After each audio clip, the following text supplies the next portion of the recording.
रामायण एक अमर महाकाव्य। कथा है उस महान मर्यादा पुरुषोत्तम राम की, जिसने मानवीय धर्म और मूल्यों का पालन करने के लिए जीवन के सुखों को त्याग कर अपनाई जीवन की कठोरताएं और चुनौतियां। करुणा और प्रेम के पुंज, कर्तव्य और न्याय के उपासक, निर्बल और साधु संतों के रक्षक, माता पिता के अनन्य भक्त रामचंद्र के संपूर्ण जीवन को दर्शाता है विश्व का अपूर्व महाकाव्य रामायण।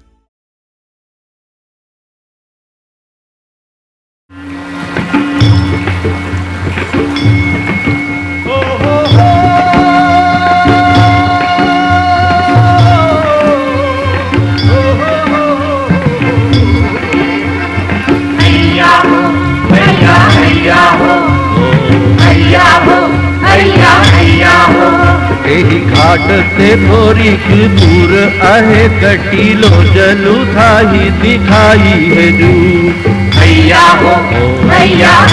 हो पर से पग धूरी तरे तरनी घर क्यों समझाई है जू हैया हो तुलसी अब लंबू नय और कछु लरिका के ही भांति जियाई है जू हैया हो बरु मारी ये मोही बिना पग धोए हो नाथ ननाव चढ़ाई है जू हैया हो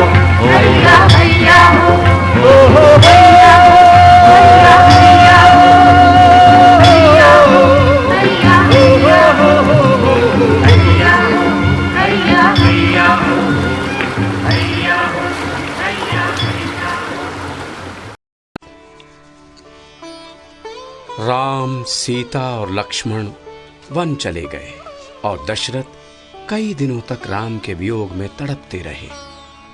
कौशल्या और सुमित्रा उन्हें अपने महल में ले आईं, लेकिन दशरथ की हालत सुधरने का नाम नहीं ले रही थी।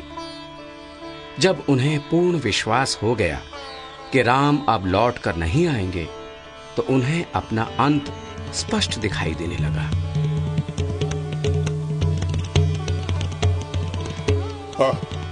राम, अब मैं नहीं जी सकता। स्वामी, ऐसा मत कहिए। 14 साल का समय देखते ही देखते निकल जाएगा, तब राम लौट आएगा। आप किसी तरह धीरज रखिए महाराज। नहीं कौशल्या, अब मेरा अंत निकट है। हे राम, राम, राम। कौशल्या, लगता है दो दुखी वृद्धात्माओं का श्राप सत्य होने वाला है। कैसा श्राप स्वामी? कौन दुखी वृद्ध आत्माएं? श्रवण कुमार के बूढ़े और नेत्रहीन माता पिता। सुनो, ये रहस्य की बात मैंने आज तक किसी को नहीं बताई। आज तुम्हें बताता हूं। कई वर्ष पहले जब मैं दिन रात संतान के लिए तड़पा करता था, मुझे कहीं एक पल के लिए भी चैन नहीं मिलता था। सारा संसार मुझे अंधेरा मालूम होता था। तो एक शाम मैं किसी तरह अपने मन को बहलाने के लिए शिकार पर निकला। कौशल्या, श्रवण कुमार की हत्या मेरे बाण लगने से हुई, परंतु उसके माता पिता की मृत्यु का पाप मेरे सर पर आया।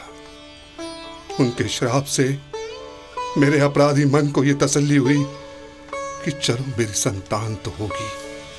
और देखो, आज किस प्रकार उनके श्राप का एक एक शब्द सत्य हो रहा है।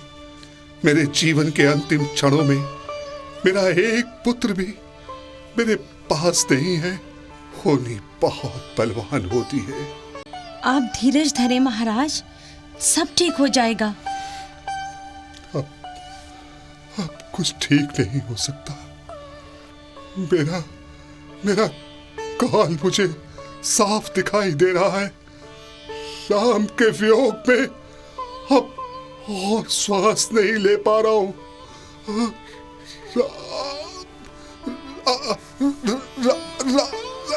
राम, हे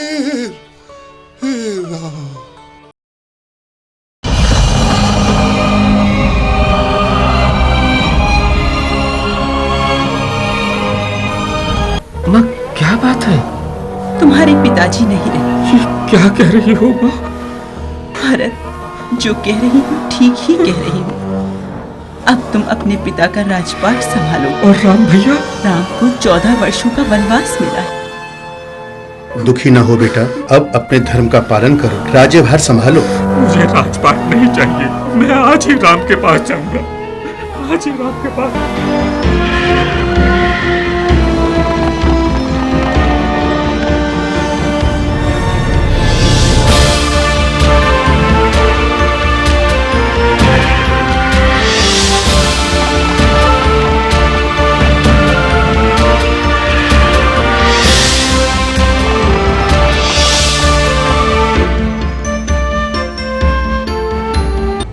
भैया राम, भरत सेना लेकर लड़ने आ रहे हैं, मैं उन्हें रोकता हूँ।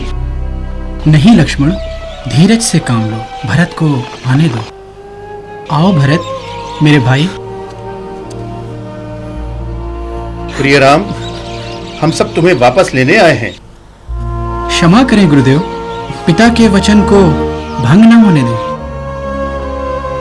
मुझे राजगद्दी नहीं चाहिए भैया, राजगद्दी पर केवल आपका ही अधिकार है। यदि आपको पिताश्री के वचनों का इतना ही ख्याल है तो अपने चरण पादुकाएं मुझे दे दीजिए। मेरी पादुकाओं का क्या करोगे भरत?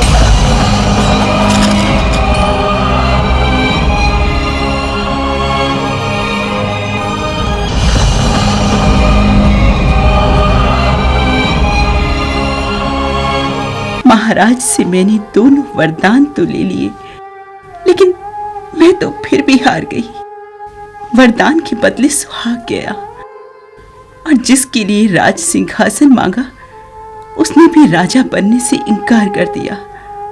मैं तो हर प्रकार से हार गई।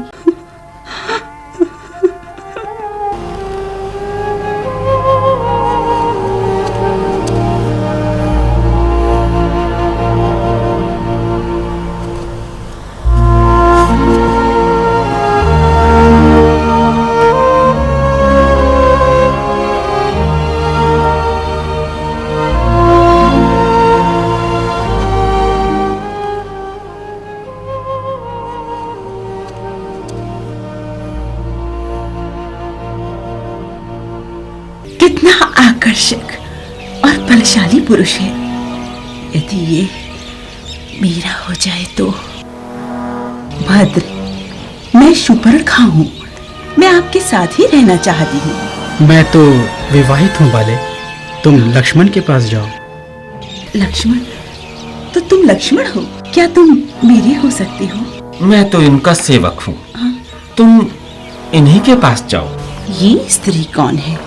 जब तक ये यहाँ मौजूद है मेरी इच्छा पूरी नहीं हो सकती। पहले इसे देखती हूँ।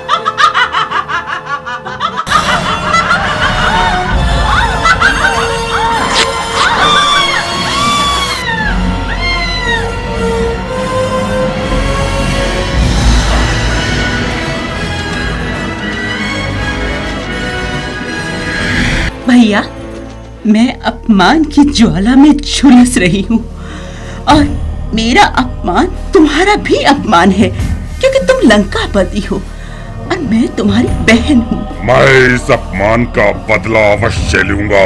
परंतु लंकेश, राम बहुत शक्तिशाली है, उन्हें युद्ध में हराना आसान नहीं है। मैं राम और लक्ष्मण दोनों की शक्ति जानता हूँ, इसलिए उनसे सीधे युद्ध करना मूर्खता होगी। तो क्या उपाय है? आप स्वर्ण मृग बनकर राम को चकमा देकर दूर ले जाना, मैं सीता को उठा ले जाऊंगा।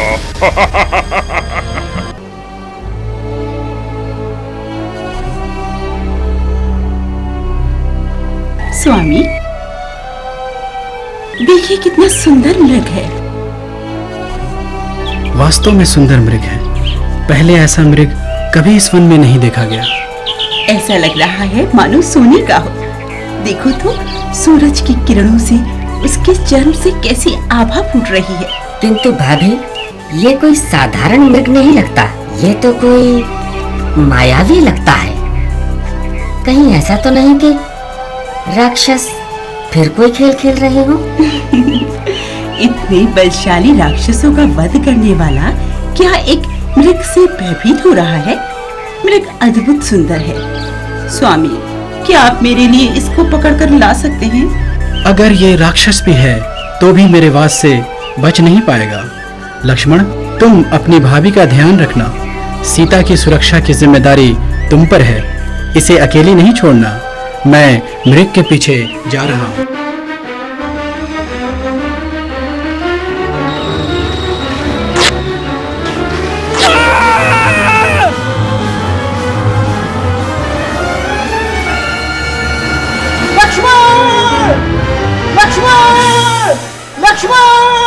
लक्ष्मण, तुम्हारे भैया किसी संकट में घिर गए हैं। वो तुम्हें सहायता के लिए पुकार रहे हैं। भाभी, आप व्यर्थ ही परेशान हो रही हैं। भैया अभी आपके लिए उस मृग को लेकर आते ही होंगे। तो तुम उनकी मदद के लिए नहीं जाओगे? आप नाराज ना हो भाभी। बड़ी भाभी माँ समान होती है। आपका आदेश भी मैं नहीं टाल सकता। लेकिन भैया मुझे आपकी सुरक्षा का भार सौंप गए हैं। मैं उनके आदेश को भी नहीं टाल सकता। इसलिए मैं आपकी सुरक्षा के लिए ये एक रेखा खींच रहा हूँ।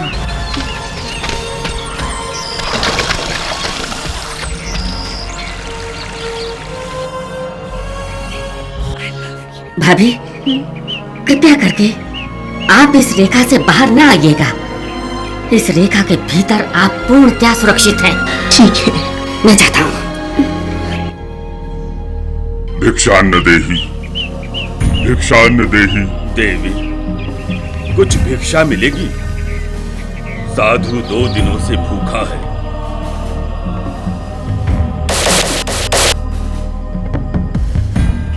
आपको भिक्षा इस रेखा के अंदर आके लेनी होगी, क्योंकि मैं इस रेखा से बाहर नहीं आ सकती। ये सन्यासी का अपमान है। हम बंधी हुई भिक्षा नहीं लेते। भिक्षा देनी है तो इस रेखा से बाहर आओ, नहीं तो हम चलते हैं। और फिर साधु से कैसा भय? सुनिए, आप ठीक कहते हैं। लीजिए, ये कुछ ताजे फल हैं। बचाओ, बचाओ स्वामी। तुम्हें मुझसे बचाने कोई नहीं आएगा। अधर्मी, निर्लज्ज, एक विवाहिता से ऐसी बात करना भी पाप है। तुम शायद जानते नहीं कि जिन्हें तुम वनवासी कह रहे हो, वही एक दिन तुम्हारी सोने की लंका तहस तहस कर मुझे तुम्हारे पंजे से छुड़ा ले जाएंगे।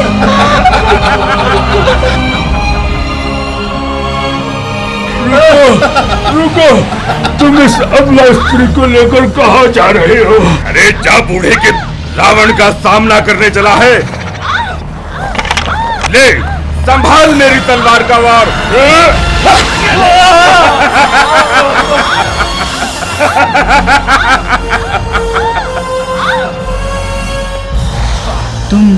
तुम सीते को अकेले छोड़कर कैसे चले आए लक्ष्मण?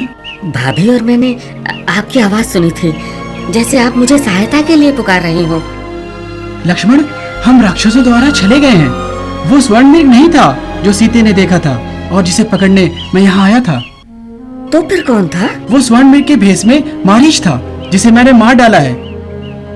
चलो चलो, हम अपनी कुटिया की ओर चलते हैं।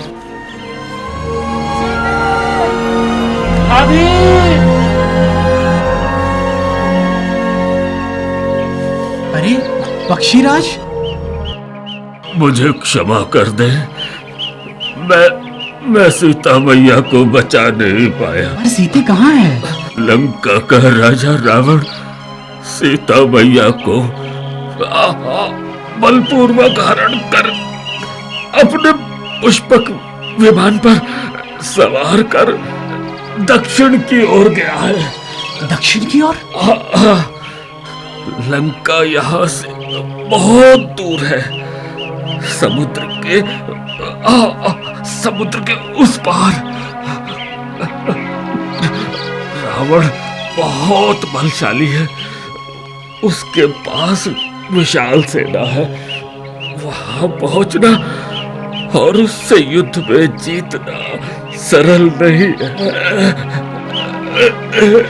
राम। बेचारा पक्षीराज, इसने हमारे लिए अपनी जान तक दे दी।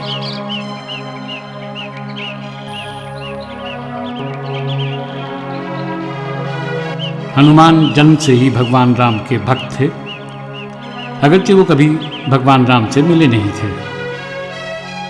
एक दिन जबकि भगवान राम और लक्ष्मण सीता जी की तलाश में वनों में भटक रहे थे कि उनकी भेंट हनुमान से हो जाती है।